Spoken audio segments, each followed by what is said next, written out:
Okay, here we go, making pizza dough. So for 2 pizzas, 250 grams of white bread flour.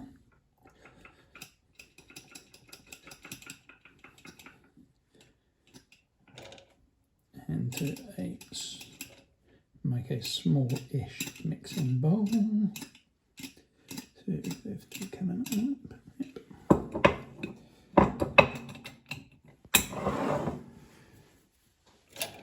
So that's all we need the measuring thing for. So then we want about 7 grams.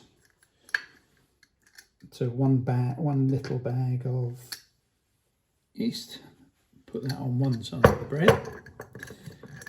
Keep the lid on tight. And a similar amount of salt on the other side. Just mix the salt in separately, mix the yeast in separately, then mix the two together. Sadly, I've lost the middle-sized bowl, which would be the ideal one for this. This is a little bit too small, but I'll make it work well in the middle. And about a tablespoon of olive oil. And then you rub that in sort of into like breadcrumby type mixture. So try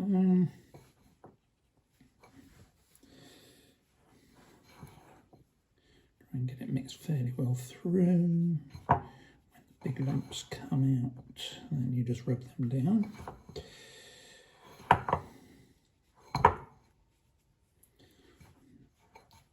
So.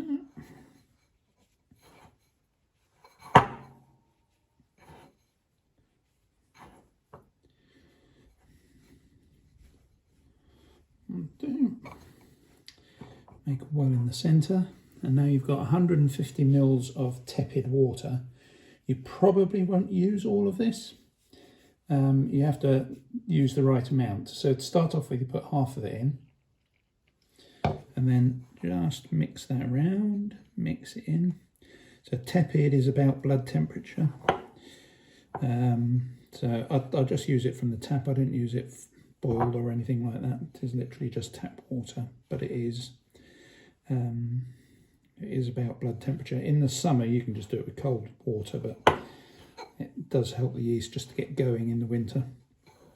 And normally you'd mix it up a little bit more easily than this, but because, as I mentioned, I'm doing it in a slightly smaller bowl than I should do. So then you put about half as much in again. So each time you're using half of what's in there, and that tries to ensure that you don't use too much water, because if you overwater it, you're in a nightmare situation of trying to add more flour, and that's much more difficult than just adding a bit more water. So it's coming together nicely. So again, half the water again. You can see it coming together. It's now picking up off the edge of the bowl. So again, just slightly more difficult because this is a very small bowl. But if you're using a normal sized mixing bowl, that's not a problem.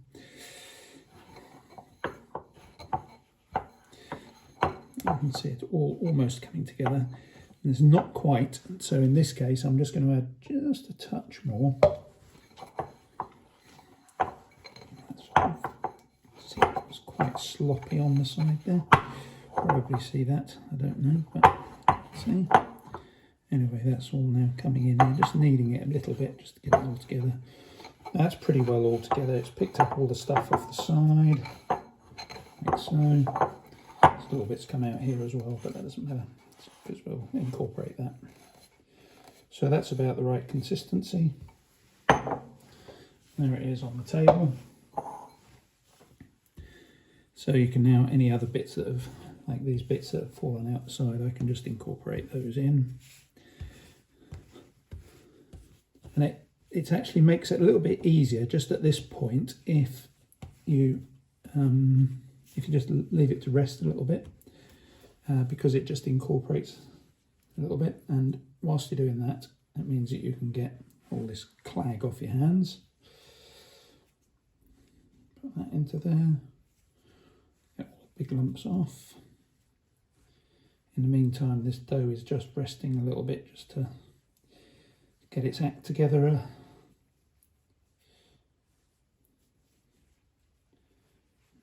It's all sticky, nice and sticky, where you'd expect it to be.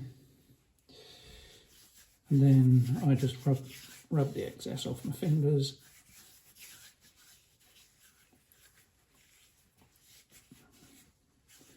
Outside, inside, in between them. Make sure you get it all out from under your fingernails, gets all that lovely oil, because I've been working on my motorbike. And incorporates it all, makes it a bit more tasty. And then rested enough by now, but you can start to get it in. So I'm picking up all of those bits that have come off my fingers, all in there. And now you can see that it's sort of a bit lumpy and a bit mixed up. So now you're squashing it like so, then turning it through 90 degrees, squash it, turn it through 90 degrees, squash it, turn it through 90 degrees, and so on. And you just keep doing that. Turn it through 90. If it sticks to your hand like that, then if you just sort of throw it off, and it comes off.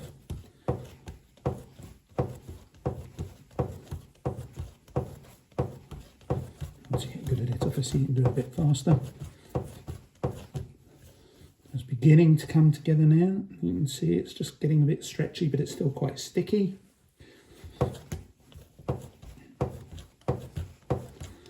Just keep at it.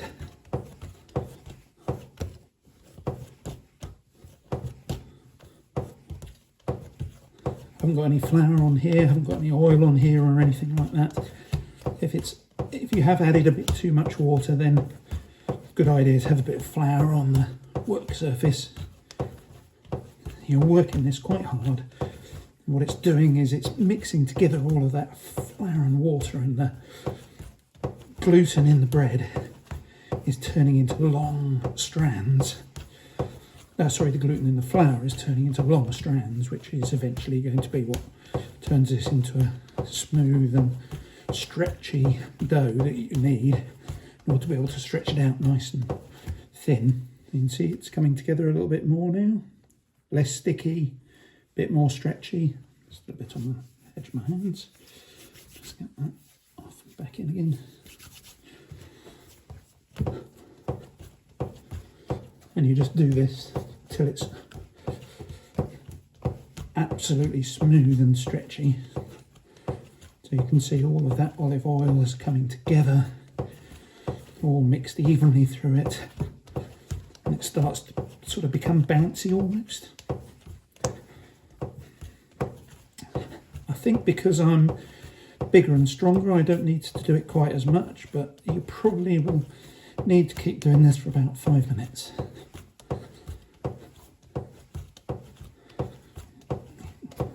You can tell when it comes together. It just feels, you can just feel it feeling different. And it stops having that sort of rippled side. See, it's just more smooth throughout. Again, let's just do a few more of these careful turns.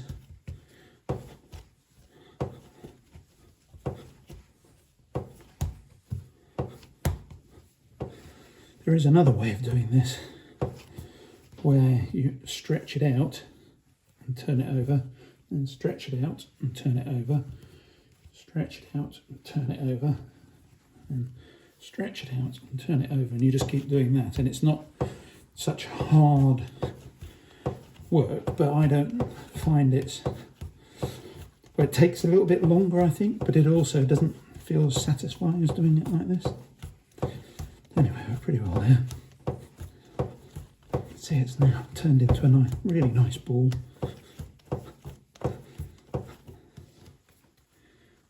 It's all stretchy. Funny, weird old stuff. And once the yeast gets to work inside, that's the gluten that's made it like that. Then the yeast gets to work and it makes bubbles of air inside, or bubbles of carbon dioxide inside it, which it will do. So then shake that up into a ball, pop it back in there, just press it down because now you're going to need it to double in height. So you can see where it is. And then just cover it up. I'm covering up with the cling film. You can also use tea towel or damp tea towel if you want. And just put it there to rest. About an hour and a half it should take. So I'll come back in an hour and a half.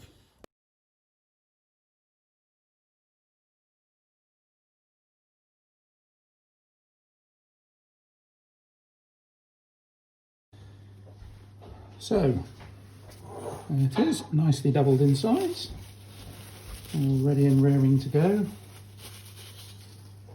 Nice shiny top. Woo. Corking. So you need something like rice flour or semolina flour because it has a higher burning point than ordinary flour, and that stops the whole thing from burning.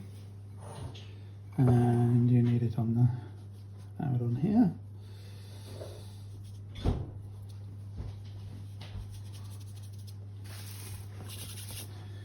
And we can turn this out, hopefully come out.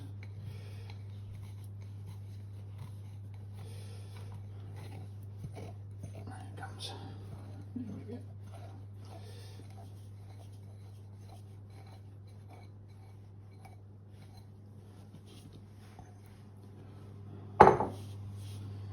And now it can just be knocked back a little bit.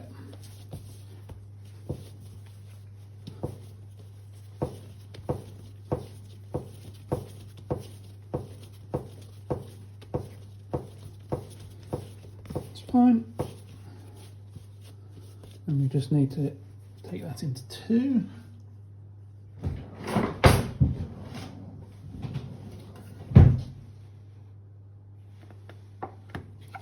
For 2 pizzas. That one can stay there, that'll be used later. Now this one wants to be made into a nice circle.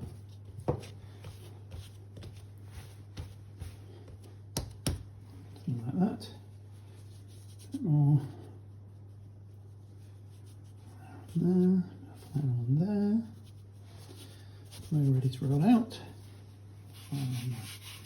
Rolling pin. And we're trying to roll it out into a circle, which is not necessarily easy. When you start off, it keeps shrinking, but I don't know if you can see that on there. You can see the little bubbles of air in it. And as you get it thinner,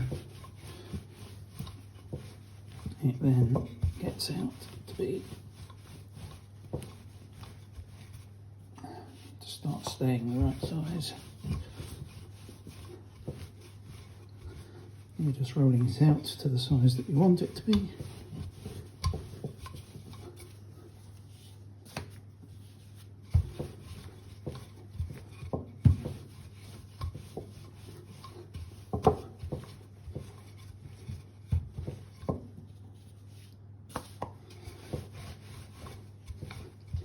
Of course, if you're a proper pizzeria type person, you'd pick this up and spin it round, which I might try with the second one.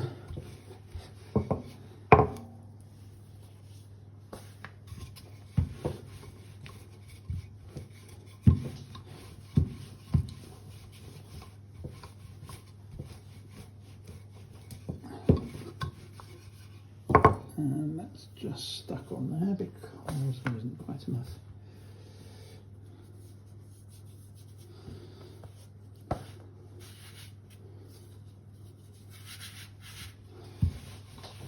Now we need to make sure there's enough on there because it needs to have that to stop it sticking to the pizza stone.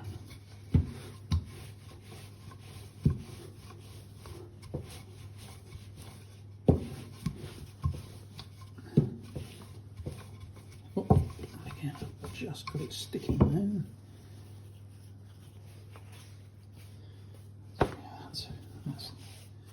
You can see it's just stretching with my hands like that. That's about right.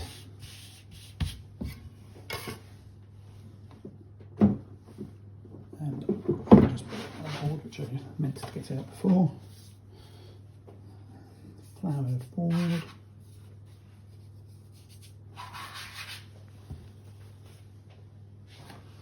There it is, making into the first pizza.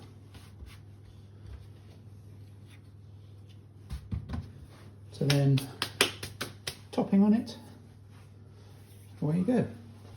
All right.